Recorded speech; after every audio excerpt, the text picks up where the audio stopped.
C'est un plaisir de vous retrouver sur la RTG au sommaire de ce journal. Ce soir, dans la rétrospective des faits marquants de l'année 2024, il sera question de la création d'un marché carbone local, une grande première dans la sous-région. C'est l'une des actions menées cette année par le département de l'environnement et du développement durable.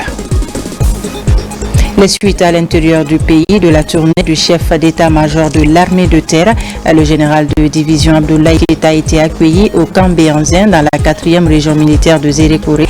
Il a invité la troupe à la cohésion et à l'esprit d'équipe face aux défis sécuritaires. Aussi dans ce journal, le Festival international du Yémbé, les festivaliers étaient sur les îles de l'Os pour communier avec la nature, un monde de détente pour allier culture et tourisme à l'occasion de ce grand rendez-vous de la percussion. Voilà pour les titres. Bonsoir à tous. Merci de nous rejoindre sur les antennes de la télévision nationale. À la une de l'actualité ce soir, toujours près de sa population, le président de la République multiplie ses actions sur le terrain. Ce dimanche, le général Mamadi Doumbouya a pris part à l'assainissement au marché de Madina. De là, le chef de l'État a rendu visite à la maman du ministre Ousmane Gawal Diallo et à Hadia Mafoudia Kamara, fonctionnaire à la retraite.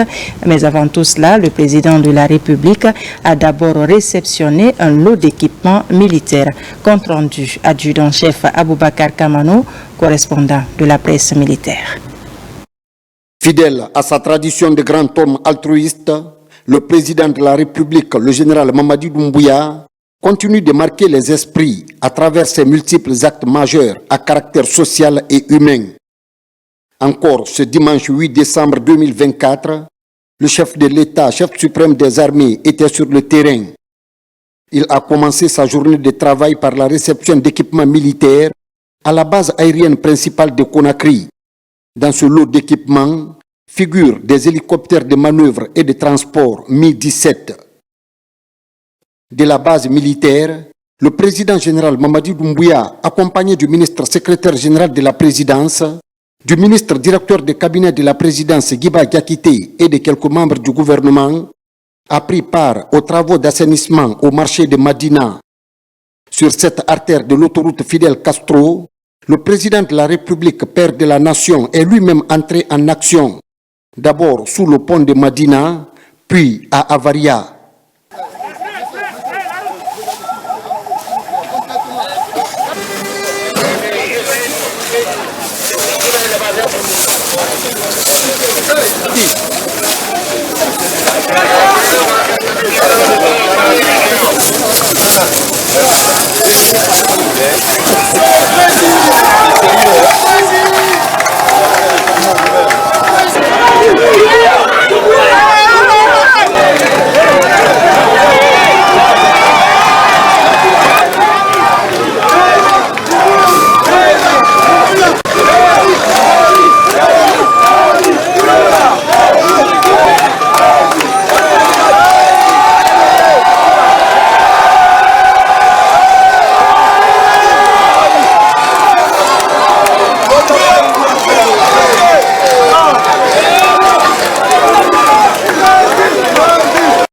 Spontanément mobilisés sur les lieux, une foule de citoyens a mis l'occasion à profit pour acclamer et ovationner le président réfondateur et visionnaire.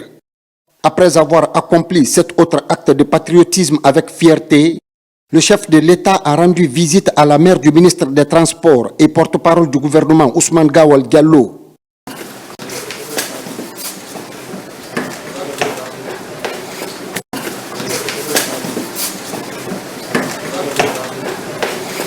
Dans la même dynamique, le président de la République est allé saluer Hadia Mafoudia Kamara, ancienne fonctionnaire de l'État. Tout comme la mère du ministre Ousmane Gawal Diallo, cette infirmière d'État à la retraite est comblée de joie. Bien grand, c'est mon jour aujourd'hui.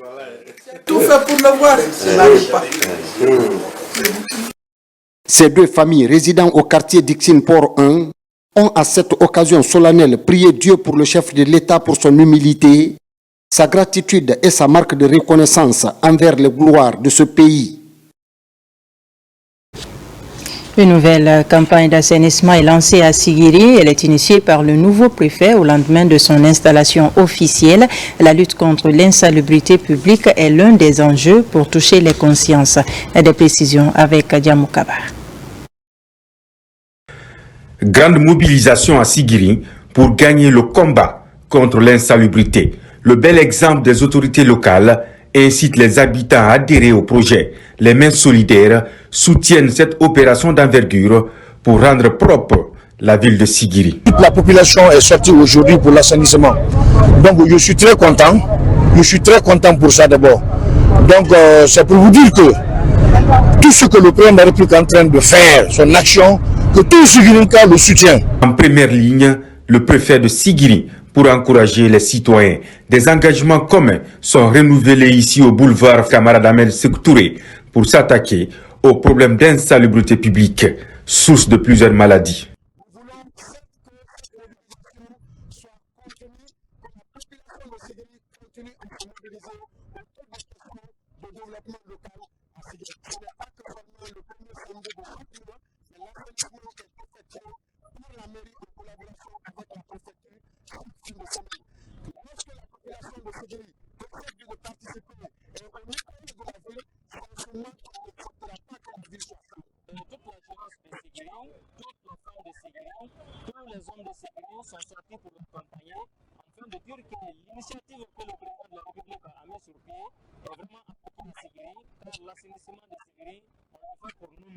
À Sigiri, perpétuer cette journée d'assainissement rejoint les ambitions du président de la République.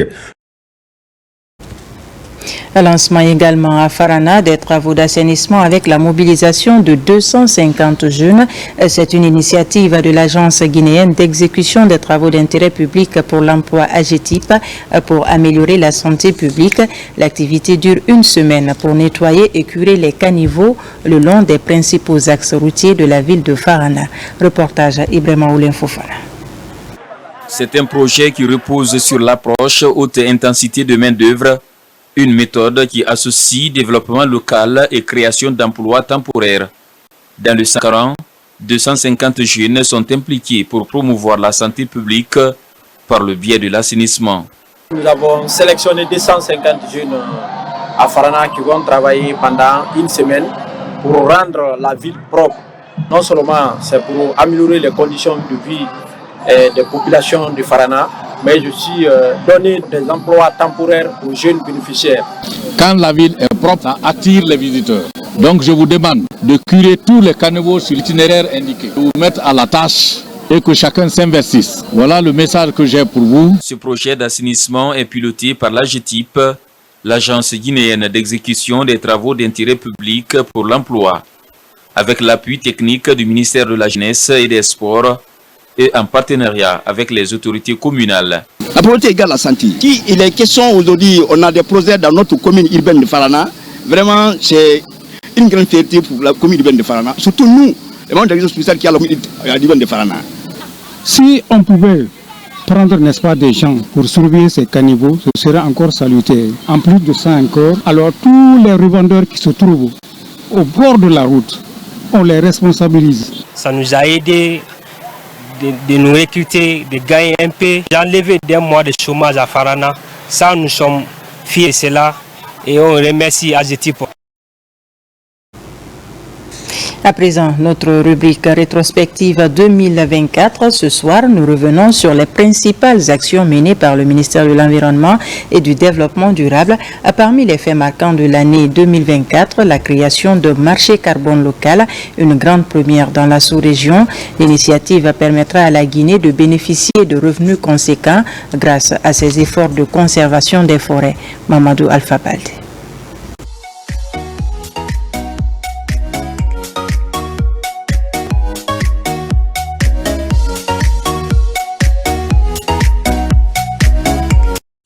C'est l'une des plus grandes avancées dans la lutte contre le réchauffement climatique ces dernières années, le marché carbone. Bien que jugé complexe par plusieurs pays à faible émission, le marché carbone consiste à faire payer les émetteurs leur empreinte carbone aux pays capteurs de gaz à effet de serre à travers les forêts et autres zones humides. Après plusieurs années de démarches, la Guinée a officiellement lancé son marché carbone local.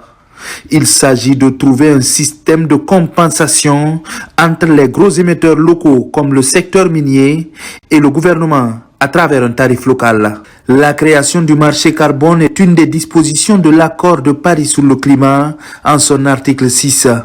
L'idée est d'encourager les pays au potentiel de séquestration de carbone élevé à bénéficier des retombées de la conservation des forêts, accompagner les communautés et financer des projets de développement durable. Dans cette dynamique, la Guinée a procédé cette année à la restauration de plusieurs sites écologiques et participé aux 3 COP, celle de la biodiversité en Colombie, des changements climatiques en Azerbaïdjan et de la désertification en Arabie Saoudite. Partout, le pays a défendu les projets verts du pays, comme celui du massif du Fouta, point de départ des principaux cours d'eau de la sous-région.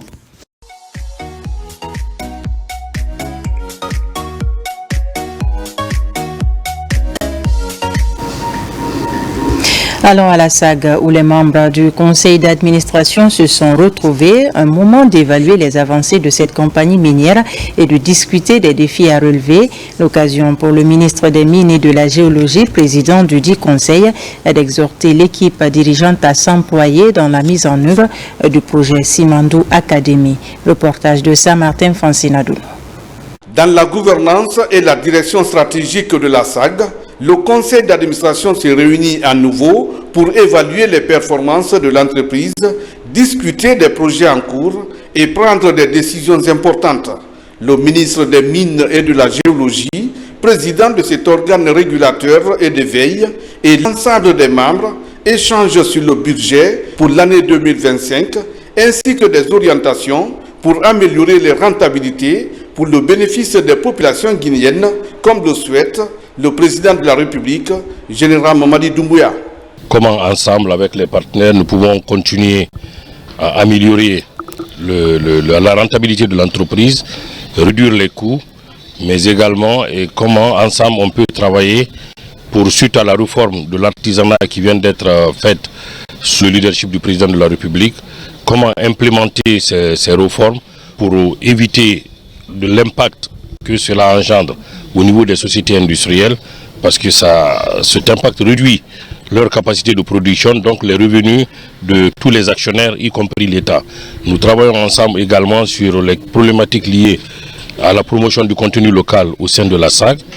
Le conseil d'administration est aussi une opportunité pour les membres de définir les orientations stratégiques claires pour assurer la croissance durable de l'entreprise en tenant en compte des tendances du marché, des innovations technologiques et des opportunités d'expansion. C'est un très grand plaisir pour moi d'être en Guinée pour le conseil d'administration de la SAG. Et ensemble, nous avons eu beaucoup de conversations, de discussions par rapport à l'amélioration des résultats de l'entreprise, ce que nous allons mettre en œuvre. Et aussi, c'est un grand plaisir pour moi de constater que l'État est en train de faire beaucoup de réformes par rapport à l'exploitation artisanale. C'est vraiment un plaisir pour moi de constater qu'en tant que partenaire, nous sommes très bien alignés dans les objectifs que nous nous fixons, non seulement pour 2025, mais pour les années à venir. Et nous avons discuté de façon très ouverte, très transparente, sur tout ce que nous devons mettre en place ensemble pour faire évoluer la société dans l'intérêt de toutes les parties. Lors des débats, le ministre des Mines et de la Géologie, en tant que président du conseil d'administration de la SAG, a exhorté les partenaires à adhérer à l'initiative du président de la République liée à la concrétisation des Simandou Academy.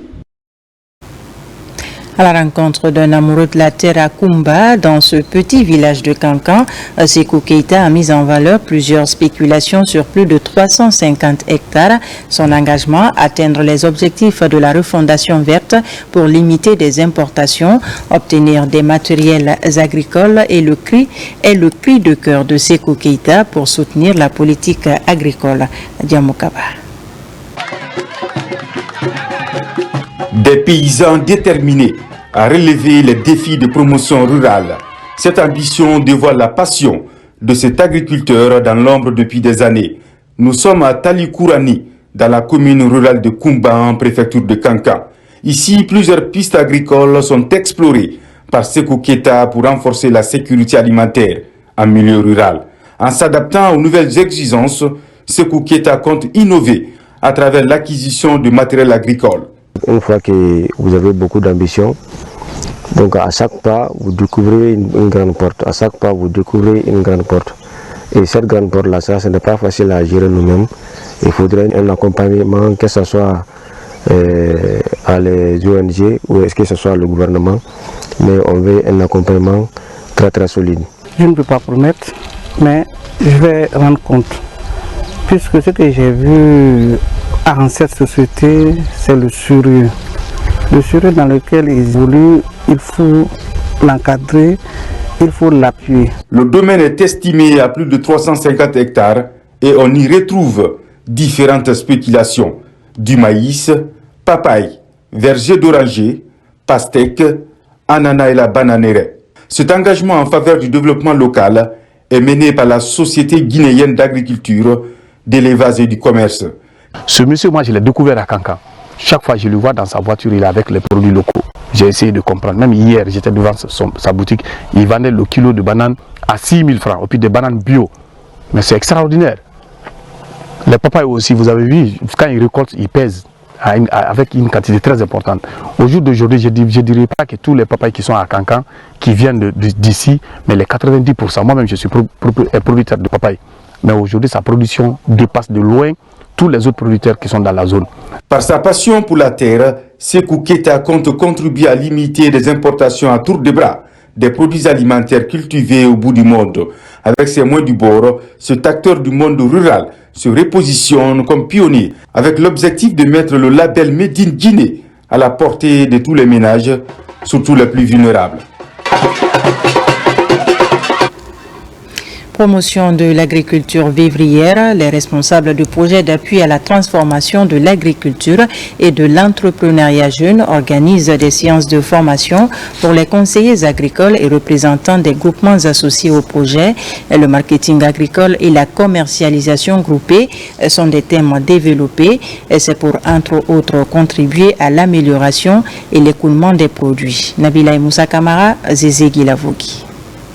Pour avancer dans la culture des produits locaux en vue de créer des activités génératrices de revenus pour les femmes rurales et les jeunes, les responsables du projet d'appui à la transformation de l'agriculture guinéenne et de l'entrepreneuriat jeune renforcent les capacités des acteurs des filières riz, manioc, arachide et fonio des préfectures de Boké et Bofa. Les conseillers agricoles et les représentants de groupements de femmes écoutent les messages des initiateurs.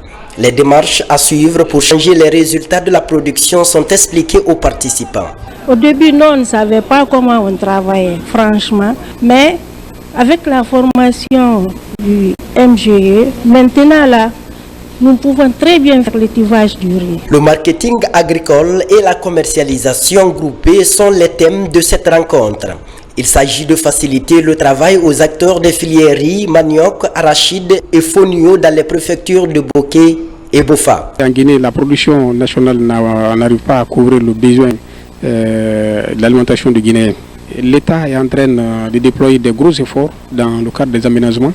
Donc il faut renforcer les acteurs des filières agricoles, surtout le riz. Nous saluons d'abord le projet PATAC qui a vraiment fait des appuis très énormes aux producteurs. Nous remercions l'État pour son effort fourni vis-à-vis de ces populations agricoles. La mission et le rôle des acteurs des filières sont définis pendant les échanges. Les connaissances acquises lors de cette rencontre seront restituées aux membres des organisations respectives. Le ministère de l'Agriculture et de l'Élevage et les partenaires techniques et financiers accompagnent le projet d'appui à la transformation de l'agriculture guinéenne et de l'entrepreneuriat jeune.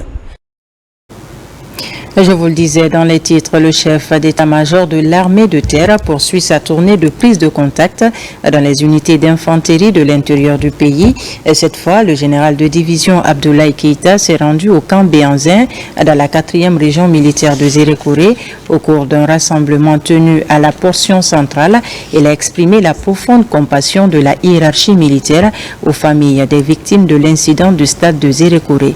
Adjudant-chef Omar Kamara, correspondant de la presse militaire. C'est par une minute de silence à la mémoire de nos compatriotes décédés au stade du 3 avril de Zérékoré que le chef d'état-major de l'armée de terre a entamé ce rassemblement ici à la portion centrale du camp Béanzin. Dans son intervention, le général de division Abdoulaye Keïta a exprimé la compassion de la hiérarchie militaire aux familles éplorées. C'est avec une profonde humilité et un grand honneur que je me tiens devant vous aujourd'hui dans le cadre de ma première visite de travail en tant que chef d'état-major de l'armée de terre. Je prends mes fonctions à un moment crucial pour notre armée, notre pays et cette 4e région militaire qui joue un rôle stratégique dans la défense de notre territoire. Ce rassemblement est l'occasion pour moi de m'adresser directement à vous, les femmes et les hommes qui incarnent la force, le courage et la discipline de notre armée. Vous êtes la première ligne de défense de notre nation. Et votre engagement est le fondement sur lequel repose notre souveraineté. Dans ce discours, je souhaite partager avec vous ma vision et mes attentes. Je veux aussi vous rappeler les valeurs fondamentales qui doivent guider chacun de nos pas. La discipline, le patriotisme et le sens du devoir. Face aux défis sécuritaires du moment, le chef d'état-major de l'armée de terre entend s'appesantir sur le travail d'équipe à travers le renforcement des capacités opérationnelles des hommes pour l'atteinte des objectifs assignés à son institution. Aujourd'hui, notre pays fait face à des défis de sécurité complexes. Les menaces terroristes, la défense de nos frontières, la lutte contre les trafics transnationaux et bien d'autres. Ces défis exigent de nous une vigilance constante, une préparation rigoureuse et une coordination exemplaire.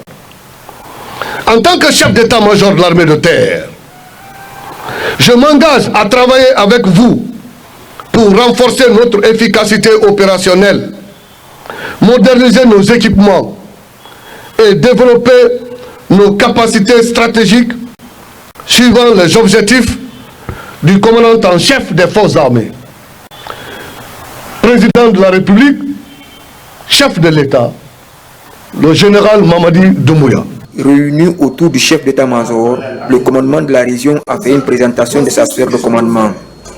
Un cadre d'échange qui a permis aux officiers présents de discuter du renforcement de la sécurité le long de nos frontières. C'est par la visite des installations et des infrastructures au sein de cette unité que cette série de travail a pris fin. Par ailleurs, la mairie de Ratoma a procédé au lancement de la campagne nationale de vaccination gratuite des chiens contre la rage, une initiative du ministère de l'Agriculture et de l'Élevage qui consiste à éradiquer cette maladie d'ici 2030. Pour cette opération, plus de 200 000 doses de vaccins sont disponibles. Le point avec Moussa Bangoua. Cette dose de vaccin annonce le début de la campagne nationale de vaccination gratuite des chiens contre la rage.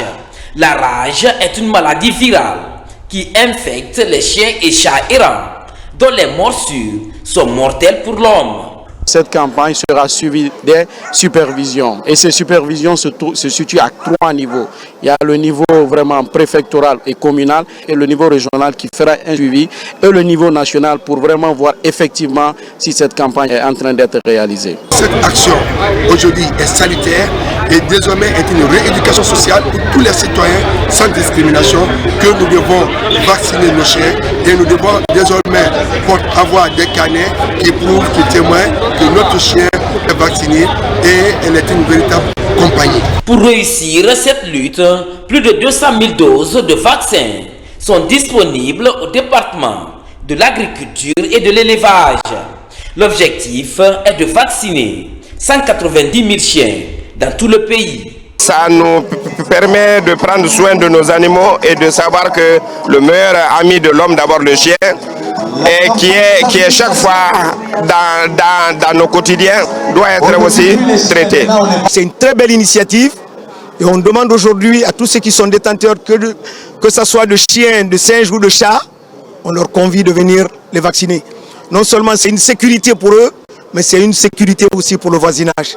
Dans les quartiers, des porte-à-porte sont organisés afin d'exhorter la population à adhérer à cette campagne gratuite pour qu'aucun chien ne transmette cette zoonose aux citoyens de la capitale et de l'intérieur du pays.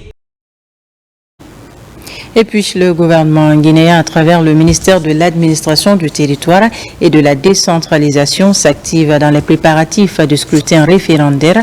Après le lancement des audiences foraines, une nouvelle étape est aussi franchie.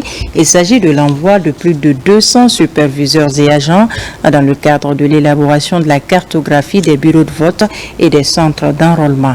Explication Amadou Touré.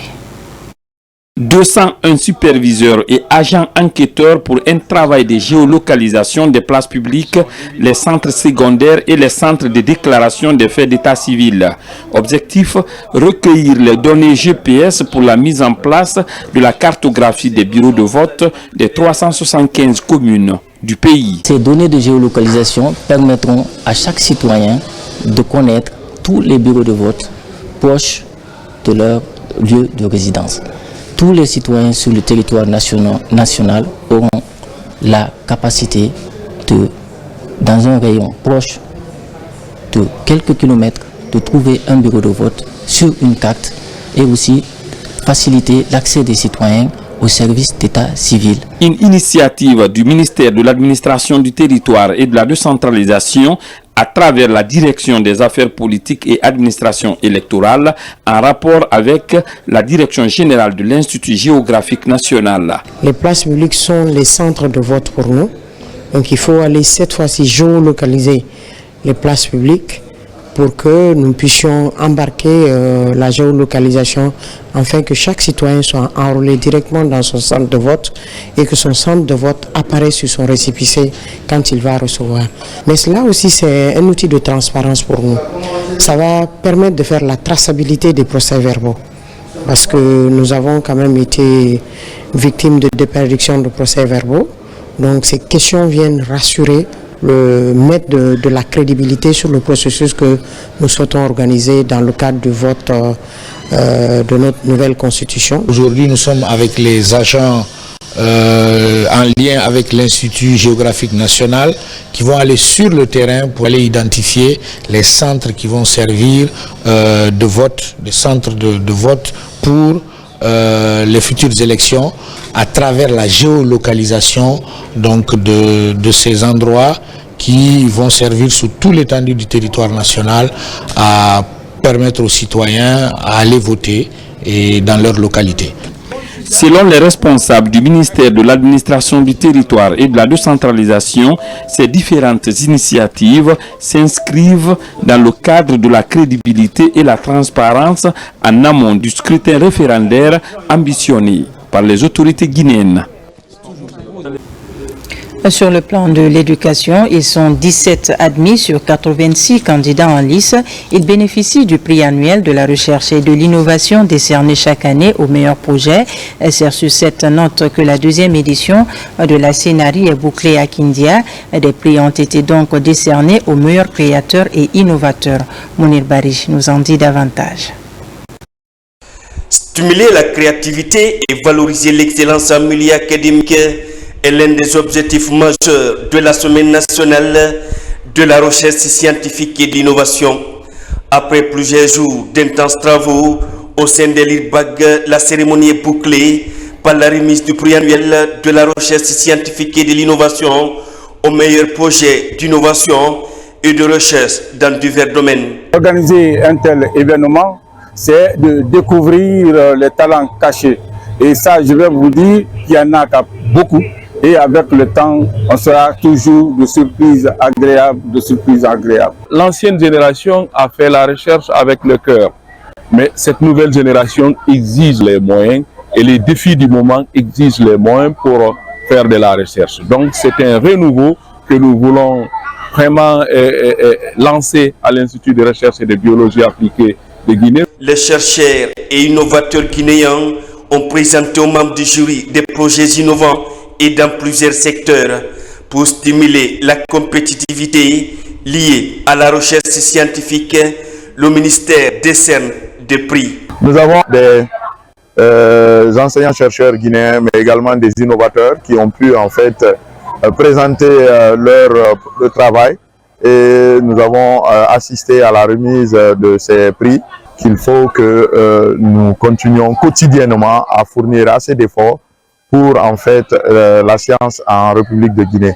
Nous sommes conscients que ce n'est que par la recherche que nous réussirons à repousser les frontières des possibilités de production et nous espérons vraiment que les enseignants-chercheurs mais également les innovateurs feront en sorte que la Guinée ne soit pas absente sur la scène internationale dans ce domaine. La deuxième édition de la Semaine nationale de la recherche scientifique et de l'innovation a permis de découvrir des créations scientifiques, d'innovation, mais aussi de comprendre l'engagement du ministère pour mettre la science au centre de préoccupation du gouvernement. L'enseignement technique leur est à la mise en œuvre de la politique nationale de l'emploi. De belles perspectives sont ainsi annoncées avec le programme d'appui à l'insertion et à l'emploi décent par la formation professionnelle. Un financement de plus de 26 millions de francs guinéens a été obtenu dans le cadre de ce programme qui vient de tenir son tout premier comité de pilotage. Plus de détails avec Tierno Ousmane Diallo. Avec le programme d'appui à l'insertion et à l'emploi décent par la formation professionnelle, le gouvernement guinéen franchit une nouvelle étape dans sa volonté de développer ce secteur avec l'appui des partenaires de l'Union européenne, de l'AFD, Enabel et la GIZ. 26,5 millions d'euros, dont 24 millions d'euros venant de l'Union européenne, vont être investis pour qualifier les programmes, moderniser les équipements et renforcer le capital humain. À cette première réunion du comité de pilotage, les parties prenantes réaffirment leur volonté d'accélérer la mise en œuvre de ce programme. C'est un projet qui vient de démarrer, donc on est en train de s'installer, on a fait quelques activités déjà, autant pour les infrastructures des écoles, que l'équipement, que la formation des professeurs. Donc maintenant l'objectif dans ces 2 années, c'est de monter en puissance, de s'étendre aussi dans d'autres régions et de pouvoir atteindre les objectifs du projet qui sont avant tout de créer de l'emploi dans les filières où il y a une demande. Le programme d'appui à l'insertion et à l'emploi décent par la formation professionnelle va notamment aider à mieux soutenir l'orientation des efforts vers les filières porteuses dans un contexte où la Guinée entame de grands chantiers pour son développement. Aujourd'hui, au niveau de l'enseignement technique, nous avons conscience des difficultés que nous avons et nous sommes en train réellement de faire une refonte profonde pour nous aligner sur les standards, pour justement que nous puissions, que les Guinéens puissent profiter de tous les projets structurants comme le projet Simandou et les programmes qui en découlent comme Simandou Academy et consorts, pour être en mesure d'absorber la demande de main-d'œuvre qui est à l'horizon et qui sera nécessaire pour le développement socio-économique de notre pays. Dans sa mise en œuvre, sous la coordination de la Direction nationale de l'emploi et de l'entrepreneuriat, le programme PAED va œuvrer pour faciliter l'insertion des jeunes et encourager l'implication de la gente féminine dans la formation professionnelle. Voilà, 26 millions d'euros ont été donc obtenus pour la concrétisation de ce programme. Pour consolider la paix et la cohésion sociale en Guinée, la Coalition nationale de Guinée pour les droits et la citoyenneté des femmes a lancé une campagne de sensibilisation. Après les régions de la Basse et de la Haute-Guinée, l'étape de la Guinée forestière est entamée et des organisations féminines sont réunies autour des idéaux de paix et de quiétude sociale. RTG Zérekouré, Mohamed Saloupa, Lancé Kamisoko, Mohamed Lamina Diallo.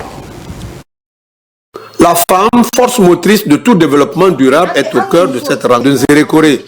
Sa participation à la culture de la paix et de la cohésion sociale dans notre pays, surtout en cette période, est vivement sollicitée par la Coalition nationale de Guinée pour les droits et la citoyenneté des femmes. Si ces femmes leaders s'impliquent dans la préservation de la paix et la non-violence au sein des différentes localités dans leurs structures, je pense bien que elles sont les voies les mieux placées à prôner la paix et à inviter leurs frères, leurs fils et leurs maris à la consolidation de la paix pour que le développement soit une réalité. Parce que sans paix, pas de développement. Conscientes du rôle qui est le leur, ces femmes leaders de la Guinée forestière sont galvanisées dans l'accomplissement de leurs tâches quotidiennes. Elles comptent mener cette campagne de promotion de la paix dans les communautés. On ne peut rien sans la paix. Et pour une paix, il faudrait que les femmes d'abord sachent que tout ce qui vient dans ce pays va les toucher de façon directe ou indirectement. Donc il faudrait que nous les femmes, nous nous engagions à ce que cette transition se passe dans une manière très paisible. Nous les femmes, on doit s'impliquer à la paix parce que c'est nous qui avons des enfants. Il y a nos petits-fils, il y a nos maris. Toujours les femmes doivent être vigilantes. Nous, on veut toujours la paix. Membre actif de la société civile, la Coalition nationale de Guinée pour les droits et la citoyenneté des femmes est l'initiatrice de cette campagne pour la culture de la paix, gage de tout développement. Après qu'on a créé certaines préfectures de l'intérieur du pays, Fria accueille à son tour le Centre national de formation sociale appliquée Jean-Paul II.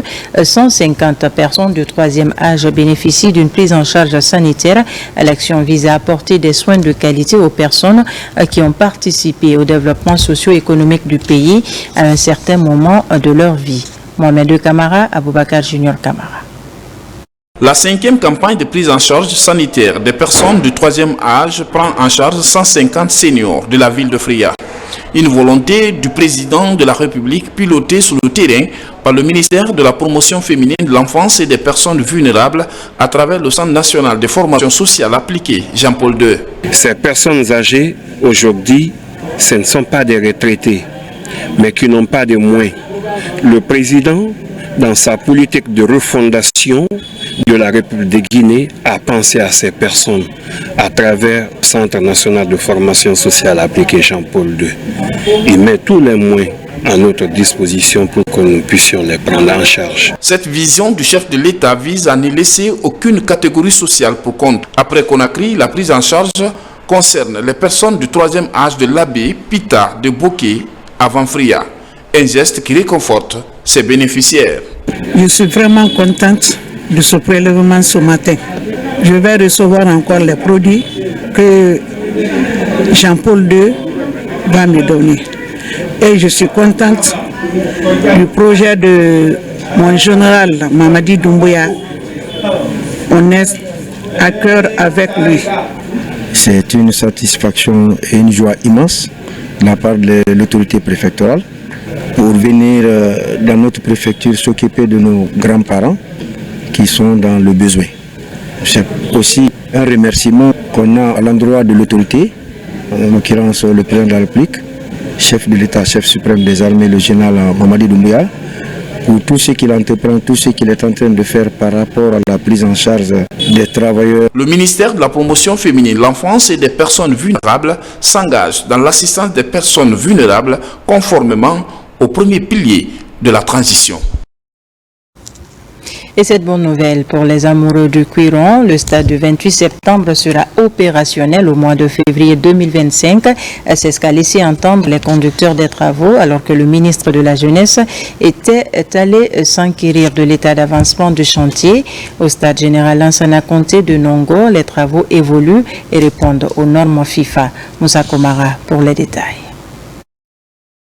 Connu pour ses souvenirs glorieux dans les années 70, ce mythique stade du 28 septembre pourrait être opérationnel dans 3 mois. Ces travaux de reconstruction évoluent à grande enjambée. Les travaux de génie civil sont quasiment achevés. Les équipements nécessaires pour la mise en place du gazon, incluant le système de drainage et d'arrosage, sont prêts. C'est un chantier qui a 2 phases et la première phase concerne le stade proprement dit, c'est la pelouse et le bâtiment qui habite le stade. Il y a aussi les bâtiments connexes, c'est-à-dire un grand bâtiment R+1 à usage administratif et un hall omnisport avec pour les sports de combat et quelques blocs de toilettes. Mais si nous prenons la phase A, nous pouvons l'estimer à 48-49%. À ce niveau, nous sommes très contents de l'évolution du chantier. Nous pensons que le cap sera maintenu parce que déjà dans 3 mois, le gazon va germer complètement. On pourra jouer sur le gazon. Depuis 2023, ce chantier n'a jamais connu une telle accélération malgré les contraintes de financement. Le système mécanique, la plomberie, l'électricité et l'installation des câbles pour la climatisation sont achevés. Tous les compartiments du chantier sont attaqués par les ouvriers. Le ministre de la Jeunesse et des Sports, qui suit de très près le chantier, est enthousiasmé. L'évaluation qui a été faite ici par l'ensemble des acteurs montre que les travaux évoluent. Nous avons maintenant un bureau de contrôle qui n'existait pas avant, le bureau Veritas. Il y a maintenant 2 mois, nous attendons son tout premier rapport pour savoir ce qui est en train d'être fait. Est-ce que le taux d'exécution déclaré par l'entreprise est réel?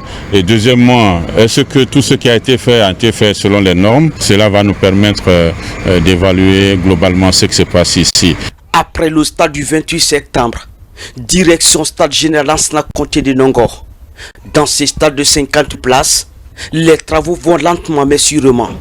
Les équipements pour la reconstruction sont acheminés par l'entreprise. L'occasion pour le ministre de la Jeunesse et des Sports de toucher du doigt tous les aspects qui entrent en ligne de construction. Le constat est rassurant. Nous avons évalué la première phase qui était le premier contrat que l'entreprise avait, qui était les préalables. Et ceci aussi, ils évoluent à grands pas. Vous avez vu les statistiques. Maintenant, il reste à évaluer quels sont les travaux à faire parce que c'est un stade qui est mouse. Les travaux sont énormes. Pour la deuxième phase, nous attendons donc la proposition des travaux en termes d'offres pour que l'ACGP, qui est le maître d'œuvre, puisse travailler et pour nous faire sortir le contrat de la deuxième phase et que nous aurons les budgets nécessaires parce que nous finançons tout ça avec le budget national de développement. En réunion technique avec l'entreprise contractante, le nouveau visage du stade général Lansana Conté après reconstruction est présenté. Le gazon sera naturel, répondant aux normes FIFA et la toiture sera entièrement couverte. Du sport également avec la pause ce samedi à Diarabia de la première pierre du centre Olympe Africa. C'est un projet d'intérêt communautaire initié par le Comité national olympique et sportif guinéen. La cérémonie a regroupé autorités régionales, préfectorales et cadres du dit comité. Jibril Kamara était de la partie. Offert par la communauté de Diarabia, ce domaine servira à la mise en place du centre Olympa Africa, un projet à la fois sportif et social pour les communautés de Kolabouni et au-delà. Une fois réalisé, ce centre favorisera la création d'emplois et la pratique du sport dans cette localité réputée à cause de la densité des activités des sociétés minières. Grâce à la demande du président du comité olympique guinéen, à la communauté du district de Diarabia pour trouver un lieu pouvant abriter des compétitions nationales et internationales. Nous soutenons avec détermination pour le démarrage de ce grand projet dénommé Centre olympique. L'Association des comités nationaux olympiques d'Afrique est le partenaire privilégié du Comité national olympique. Cette association continentale a toujours œuvré pour le développement du sport en Afrique. En Guinée, le projet de Jarabia est le deuxième du genre, après celui de Kassa. Ce que nous voyons directement aujourd'hui, c'est l'objectif qui est atteint. Et cet objectif est atteint grâce à tout d'abord au CIO à travers l'ACNOA qui a accepté de nous donner ce projet. Nous remercions aussi l'État parce que c'est le propriétaire de terrain à travers les citoyens de Jarabia. C'était un rêve d'avoir un centre olympique africain à Jarabia. C'est devenu une réalité aujourd'hui. Aujourd'hui, le stade qui se construit pour la jeunesse, pour tous les pratiquants du sport. Nous, en tant qu'autorité, on va se battre corps et âme pour que vraiment ce projet soit très bien supervisé. Sur ce domaine, de plusieurs hectares seront bâtis des terrains de football, de volleyball, de handball, de basketball, une piste d'athlétisme, des salles de gymnase et autres dispositifs d'envergure pour la pratique quotidienne des activités sportives. On parle encore ce soir du Festival international du Djembé. Les festivaliers se sont rendus sur les îles de l'Os pour communier avec la nature. Sur les plages de Soro, ils ont passé un moment de détente, une excursion pour allier culture et tourisme à l'occasion de ce grand rendez-vous de la percussion guinéenne. Les images de Mamadou Djoumaba sont commentées par Ousmane Ba. Deuxième jour du Festival international du Djembé, destination les îles de l'Os. Une excursion sur les plages ensoleillées et féeriques de Soro, comme pour allier culture et tourisme. Les festivaliers découvrent la beauté du paysage, le sable et la brise de l'océan bleu, avec ses vagues en cascade qui viennent échouer sur la plage. Une détente en communion avec la nature. Les uns se baignent, tandis que d'autres profitent de l'ombre. Le tourisme balnéaire, le tourisme sur les îles, c'est aussi un type de tourisme qui permet d'allier donc au tourisme culturel la beauté du paysage de notre pays. On a des îles magnifiques, les îles de l'Os, c'est un ensemble d'îles, et donc il était important pour nous que les festivaliers viennent découvrir la richesse du beau paysage de notre pays. Et je pense que c'est une sorte de campagne de sensibilisation et de renouveau de notre Guinée pour que ces festivaliers puissent aller avec en mémoire la nouvelle Guinée, celle qui bouge, celle qui est dynamique, celle qui met en avant ceux qui marchent. Pour moi, c'est déjà une découverte de l'âme de ce pays. On sait nous depuis l'Europe que c'est un pays qui est extrêmement riche et qui a la racine de beaucoup dans la culture et de percussions africaines, que c'est un pays central. Et donc c'est une manière de venir découvrir à la fois ce qui se passe ici et de pouvoir ensuite promouvoir ça en Europe. Dans l'agenda de ce jour mémorable, une partie de gastronomie pour mettre en exergue l'art culinaire guinéen avec la dégustation de mets locaux. Une journée qui génère des revenus pour les insulaires.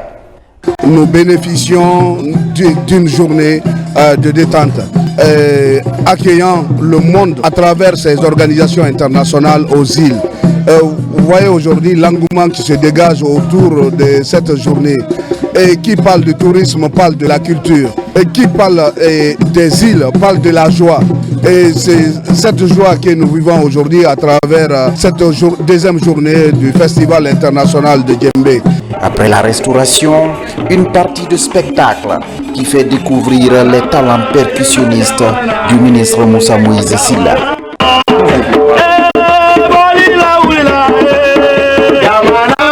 La journée a permis à l'équipe de se défouler afin de se débarrasser de tous les encombrants avant de regagner la terre ferme de Conakry.